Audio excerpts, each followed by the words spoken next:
Hello दोस्त, एक विद्यार्थी का कमेंट आया है। आरआरबी के आरपीएफ एसआई रिजल्ट में जानबूझ के गड़बड़ी की गई थी क्या? कंप्लीट एनालिसिस करेंगे और कम्युनिटी वाइज डाटा भी देखेंगे और पीएमटी के लिए कितना गुना कैंडिडेट लेना है, पीएमटी का स्कोर जुड़ेगा या नहीं जुड़ेगा, या सीबीटी में जो स्कोर है उसी का होगा।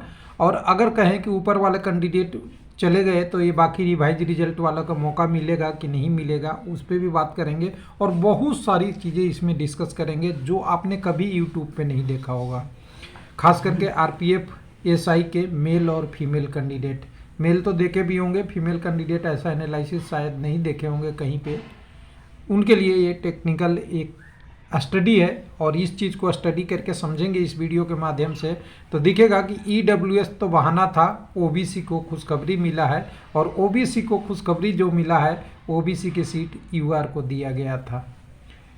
बिना बेस के आधार पे बात करना सही नहीं है, क्योंकि हमारे यूआर हमारे ही चैनल पे देखते हैं, ओबीसी भी देखते हैं, ईडब्ल्यूएस भी देखते हैं। लेकिन जो डाटा बोलता है उसको छुपाने से तो कोई फ़ायदा नहीं है ना। किसी के पक्ष में और विपक्ष में नहीं बोलना चाहिए, एकदम बिल्कुल फैक्ट है। लेकिन जो आपके पास ओरिजिनल डाटा है उसका एनालिसिस एकदम बिल्कुल किसी भी कंडीशन में कैंडिडेट के सामने आनी चाहिए, जिससे कैंडिडेट को समझने में आसान हो कि क्या चीज़ हो रही है कंपटीशन में। तो चलिए एक एक करके देखेंगे। कल रिवाइज रिजल्ट आ गया, कटअप भी आपने देख लिया होगा। 8 तारीख के डेट में आ गया था। मैंने वादा किया था कि आज मॉर्निंग में करूंगा, लेकिन मॉर्निंग में कुछ काम रहने की वजह से मैं नहीं ये डिटेल कर पाया था। तो बहुत सारे कैंडिडेटों का अलग से कमेंट आने लगा। तो चलिए अभी हम एनालिसिस एकदम बिल्कुल तैयार है, और तैयार के लिए हर समय के लिए मैं कहूँ कि 5 से 7 मिनट या 8-10 मिनट के वीडियो बनाने के लिए कम से कम 2 से 3 आवर का मेहनत करके लाता हूँ, तब समझ में आता है कि छोटा सा एक पार्ट में आपको पीडीएफ दिखता है। कुछ लोगों को लगता होगा कि इतना आसान कैसे हो जाता है, कुछ लोग को तो लगता है कि कहीं फर्जी तो डाटा नहीं आ गया, कुछ लोग को अलग अलग लगता है। तो लगने दीजिए, अंतर नहीं पड़ता। हम जो डाटा एनालिसिस करते हैं उसका बेस होता है आरआरबी का ऑफिशियल वेबसाइट। यहाँ भी आरपीएफ एसआई का रेलवे लाइफ जो एनालिसिस है पहले फीमेल कैंडिडेट पे निर्धारित है, क्योंकि कल ही हमने 8/3/2025 को महिला दिवस मनाया है, अंतर्राष्ट्रीय वुमेन डे। तो कहीं उससे दूर नहीं जाना है। तो यहाँ पे अगर देखेंगे, सबसे पहले अगर आपको यहाँ पैरामीटर में देखना है कटअप का, तो देखिए कटअप ईडब्ल्यूएस का 71 चला गया था और यूआर का 69 चला गया था। यही बहस का मुद्दा था कि ईडब्ल्यूएस का कटअप यूआर से कैसे ज़्यादा चला गया, लेकिन ये हकीकत नहीं था। हकीकत था इसमें यूआर को ट्रैप करना, यूआर में ओबीसी को ट्रैप करना। सॉरी, कैसे देखिएगा, मैं आगे इस वीडियो को पूरा ध्यान से देखेंगे तो आप समझ जाइएगा। पूरा कैंडिडेट ओबीसी के जो फीमेल कैंडिडेट हैं वही बाहर हो रहे थे सारे, बाकी कोई नहीं हो रहा था। ईडब्ल्यूएस का तो अलग कंडीशन है। ईडब्ल्यूएस का कटअप अगर ज़्यादा दे दिया तो कम लोग क्वालिफाई करेंगे, उनका तो डायरेक्ट था लॉस। लेकिन इनडायरेक्ट रूप से ओबीसी कैंडिडेट थे। कैसे समझाऊंगा आपको नहीं ऐसे समझ में आएगा, और यूट्यूब पे कोई बताएगा भी नहीं। हो सकता है आप कॉपी करके बहुत सारे वीडियो बना देंगे जब इतना डाटा बताएंगे तो। अब यहाँ पे देखिए रिवाइज रिजल्ट हुआ, लोगों ने डिमांड किया तो न्यू कटअप आ गई। न्यू कटअप में यूआर का कटअप 72.71 हो गया। इसको थोड़ा सा और ऊपर कर लेते हैं। 3 कटअप बढ़ गया यूआर का। एससी का कटअप -01 हुआ, एसटी का कटअप -01 हुआ, ओबीसी का कटअप 1.581 हो गया, और ईडब्ल्यूएस का 1.84 हो गया। लेकिन अगर ईडब्ल्यूएस का 1.8 हुआ लेकिन कम कैंडिडेट का स्टेटस चेंज हुआ, लेकिन 1.58 हुआ, तो जैसा कि आप जानते हैं ओबीसी के भर दल्ले से करीब करीब 113 जो फीमेल कैंडिडेट महिला दिवस पे 8/3/2025 को जो रिजल्ट आया उसमें खुशखबरी मिली थी। 113 फीमेल ओबीसी के कैंडिडेट शामिल हो गए। 1.58 नंबर कम होने से वो अब आगे पीएमटी और फिजिकल एफिशिएंसी टेस्ट में आगे भाग लेंगे, और भाग लेंगे तो उनके लिए तो खुशखबरी है। लेकिन इनका सिलेक्शन होगा या नहीं होगा वो मेरिट में डिपेंड करेगा, सीबीटी के 1 का। और जानते हैं पीएमटी और पीटी में 10 गुना कैंडिडेट जाते हैं। 1 मिनट, इसको डिलीट कर दिया जाए जी, कहाँ से, हाँ स्क्रीन शॉट है। 10 गुना जाते हैं तो 10 गुना में 1 ही गुना को जॉब मिलना है, और पूरी वैकेंसी का इन्होंने 10 गुना एकदम बिल्कुल कैंडिडेट लिया है, इसमें कोई सवाल नहीं है। तो ये तो आपका एक जनरल सा स्टेटमेंट हो गया फीमेल कैंडिडेट का। अब चलते हैं पूरा डिटेल में। मेल कैंडिडेट का कटअप जो था 75 97 यूआर का 69, यानी यहाँ पे देखिएगा 68.99 कुछ दशमलव के बाद ऐसा अंक लिखा होगा। इसमें हम 0.1 जोड़ेंगे तो हमारा हाईएस्ट नंबर ले लेते हैं कि इससे किसी कैंडिडेट का शिकायत ना हो कि मेरा नहीं हुआ था, आपने इतना ही 68.99 लूँगा तो कहें 68.99 लूँगा तो कैंडिडेट कहेंगे कि मेरा तो नहीं आपने लिया था, मेरा दशमलव के बाद था इसलिए एक हाइयर नंबर लिया है। 67.28 एसटी का था, 73 ओबीसी का था और 72 आपका ईडब्ल्यूएस का था। इस कटअप में कोई बदलाव नहीं हुआ और इस कटअप पे जब रिजल्ट बनी थी तो मेल और फीमेल का लिस्ट आया था जो आरआरबी के वेबसाइट पे 3/3/2025 को पब्लिश हुआ था। उसमें आरआरबी के रिजल्ट के हिसाब से 4527 कैंडिडेट थे। मेरे मतलब एफ करके कंट्रोल एफ करके सर्च करने से मुझे मिला है वो 4568 कैंडिडेट मिले हैं। दोनों में 27-28 कैंडिडेट का अंतर है। हो सकता है हमने जब सर्च किया तो एक नंबर 2 बार भी सर्च हो गया होगा या दिखा दिया होगा, कैसे बड़ा डिजिट का नंबर होता है ना, तो 4 इधर से भी ले लिया 4 इधर से ले लिया तो हो सकता है 10-20 कैंडिडेट आगे पीछे हो सकते हैं। अब उसमें से देखेंगे तो 941 कैंडिडेट आपका यूआर के हैं, 724 कैंडिडेट एसी के हैं, 343 कैंडिडेट एसटी के थे, 1869 कैंडिडेट 79 कैंडिडेट ओबीसी के थे और 681 कैंडिडेट ईडब्ल्यूएस के थे।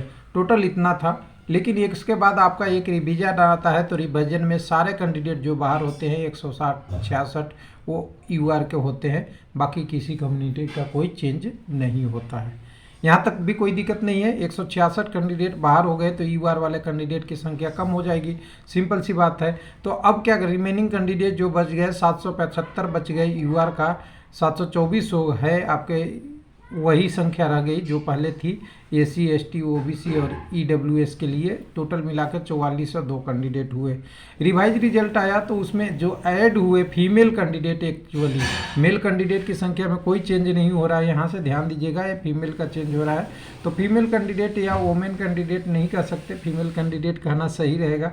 तो 0 यूआर के जुड़े, 3 एसी के जोड़े, 1 एसटी के जोड़े, कम से कम 113 कैंडिडेट ओबीसी के जोड़े और 49 ही कैंडिडेट ईडब्ल्यूएस के जोड़े। लेकिन ईडब्ल्यूएस ने जब अपना बोला कि मेरा कटअप ज़्यादा है, यहाँ पे यही मैं बोला कि ईडब्ल्यूएस ने चांस दिला दिया, क्योंकि अगर ओबीसी का कटअप ध्यान से देखिएगा, यहाँ से यूआर का कटअप 69 है और ओबीसी कटअप ज़्यादा है, यहाँ पहले भी दिख रहा था और ईडब्ल्यूएस का उससे भी ज़्यादा दिख रहा था, जिसके कारण से बवाल हुआ था। ऐसा क्यों किया गया था कोई बता सकता है?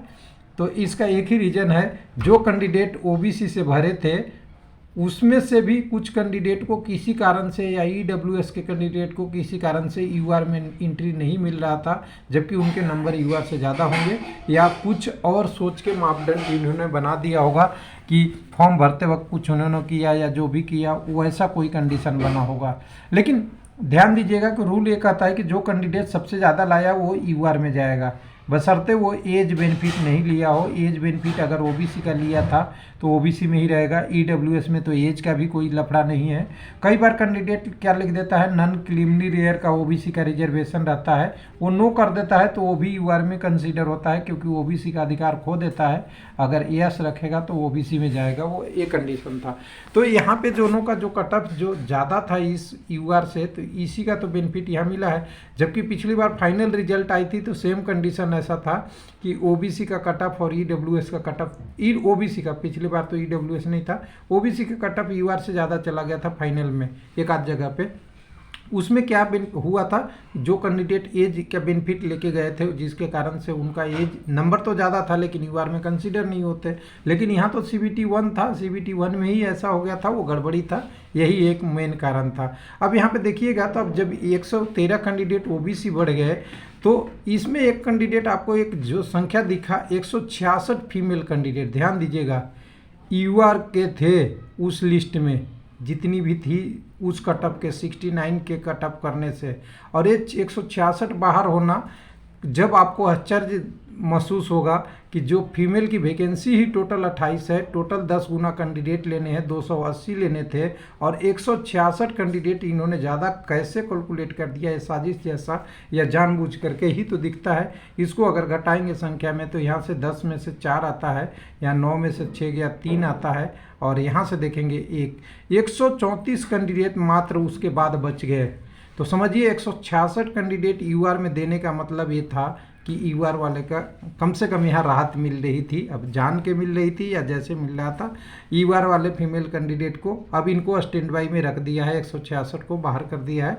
हालांकि 10 गुना कैंडिडेट में 1 गुना का सिलेक्शन लेना है, तो दौड़ और निकालते निकालते कुछ ना कुछ तो पास हो जाएंगे, लेकिन अगर पास नहीं हुए तो लिखा हुआ रहता है कि सेकंड राउंड का डीवी होगा, और कई बार हुआ भी है। तब उनको सेकंड राउंड के पीएमटी होगा, सॉरी, तब आपको बुलाया जाएगा जब 10 गुना कैंडिडेट में पूरा कंडीशन नहीं बनेगी, तब का कैंडिडेट में इनकी बारी आ सकती है। अगर वैसी बारी आई तो मेल का भी आ सकता है, अलग अलग कंडीशन है। तो कुल मिला के देख सकते हैं कि जो आपका 28 में लेना था वो कंडीशन चेंज हो गया। अब टोटल कहेंगे कि टोटल वैकेंसी टोटल कैसा है, तो मेल और फीमेल का वैकेंसी अलग अलग था। तो टोटल 394 मेल के लिए था, 68 फीमेल के लिए था। टोटल 452 लोगों का सिलेक्शन होना था। इसमें एक सर्विसमैन का भी 10% रिजर्व है, यानी 45 प्लस वैकेंसी है, लेकिन वो अलग से नहीं है, इसी में इंक्लूड है। हर कम्युनिटी के अगेंस्ट वो भी होगा। तो टोटल यूआर के 185 वैकेंसी हो गया मेल फीमेल का। 57 10 67 हो गया आपका फीमेल। इसमें आपका इसके लिए करण में एसी में, एसटी में टोटल 33, आपका ओबीसी में टोटल 122 और ईडब्ल्यूएस में टोटल 45 कैंडिडेट को लेना है फाइनल पीएमटी के बाद। और पीएमटी और पीईटी का नंबर नहीं जुड़ता है, ये क्वालिफाई नेचर है। इसमें पास होना जरूरी है हर मापदंड में, ऊंची कूद, दौड़, साथ में चेस्ट फैलाना और ये वगैरह वगैरह मेडिकल सब में पास होना जरूरी है। तो कुल मिला के इसके लिए अगर देखने थे तो टोटल कैंडिडेट जो बच गए पीएमटी में 10 गुने लेने थे वो 4520 लेने थे। एक्चुअली रिजल्ट में 4527 दिख रहा है, मैंने कैलकुलेट किया तो 4500 कुछ दिख रहा है। तो उस हिसाब से देखेंगे तो कम्युनिटी में 1850 कैंडिडेट यूआर के हैं 10 गुना के हिसाब से। और लेने कितने थे, तो लेने यहाँ से देख लीजिएगा, जब लेने थे 1 मिनट, जो दो टोटल लिए कितने हैं ये देख लीजिएगा। तो टोटल लिए है यूआर में 775 और लेना कितना था 1850। तो 1015 कैंडिडेट ओबीसी, ईडब्ल्यूएस, एससी और एसटी सब मिला के इधर के तरफ आए हैं। और टोटल वैकेंसी में 48, ये वाला एरर मान सकते हैं, इसको हटा भी सकते हैं। तो टोटल ये कैंडिडेट है जो आपके यूआर में पार्टिसिपेट कर रहे हैं। यानी कुल मिला के ओबीसी में 1280 कैंडिडेट लेने थे, 113 जुड़ने के बाद अब ओबीसी में टोटल कैंडिडेट जो हो गए हैं 1992 हो गए हैं। तो ये कहे कि बेनिफिट एक ओबीसी का हो गया जो रिवाइज रिजल्ट आया। उसी तरह ईडब्ल्यूएस में 450 कैंडिडेट लेने थे, लिए हैं 730, जिसमें से 49 कैंडिडेट रिवाइज रिजल्ट में, और ये सारे फीमेल के जुड़े हैं। उसी तरह अगर कहिएगा 727 कैंडिडेट हैं फीमेल लगा के आपके एसी में, और 334 है एसटी में, जो करीब करीब जितने लेने हैं उससे 57 और 14 कम से कम ज़्यादा है। तो कुल मिला के एनालिसिस टोटल डिटेल ये है कि आज के डेट में टोटल 10 गुना वैकेंसी लिया है, सारे कम्युनिटी का कैंडिडेट हैं। और कौन सारे कम्युनिटी के कैंडिडेट के हिसाब से देखेंगे तो एक ही चीज़ आश्चर्य जिसमें जो दिख रहा है कि एक दो चीज़ें, जो कट ऑफ ओबीसी और ईडब्ल्यूएस का ज़्यादा था, और जब रिजल्ट छटा तो 28 फीमेल कैंडिडेट के 280 लेने थे कैंडिडेट, उसमें से 166 गलती होना, मतलब आप समझ सकते हैं कि 60 से 70% रिजल्ट गलत होना बहुत भारी गलती है किसी भी कम्युनिटी के लिए, क्योंकि दूसरे कैंडिडेट पे ये इफेक्ट पड़ता है। अगर एक कैंडिडेट मान लीजिए ओबीसी का खूब बेनिफिट दे के, बहुत नंबर दे के कम नंबर पे सिलेक्शन करा दे, तो ओबीसी को ज़्यादा सीट दे देगा तो यूआर वाला का गलत हो जाएगा। यूआर वाले में तो क्वालिफाई ही नहीं हो पाएंगे, ओबीसी अपने में भी चले जाएंगे, यूआर में भी चले जाएंगे। तो ये सब चीज़ें हैं ना, ये इफेक्ट करता है दूसरे पे भी, क्योंकि एक कम्युनिटी के कुछ लोग कहते हैं कि यूआर के विरोध में बोलोगे, लेकिन ध्यान दीजिएगा कि जब यूआर का बेनिफिट होगा तो किसी न किसी को लॉस होगा। जैसे अभी ईडब्ल्यूएस का लॉस हुआ तो कोई नहीं बोलेगा, लेकिन अगर यही केवल ओबीसी का अकेला होता तो लोग कहते कि मैं ओबीसी का पक्ष ले रहा हूँ। लेकिन प्रैक्टिकली ये फैक्ट है कि मैं डाटा का पक्ष ले रहा हूँ, मेरे सभी प्रिय हैं, कोई भी कैंडिडेट के लिए मैं गलत नहीं बोला हूँ। थैंक यू, धन्यवाद।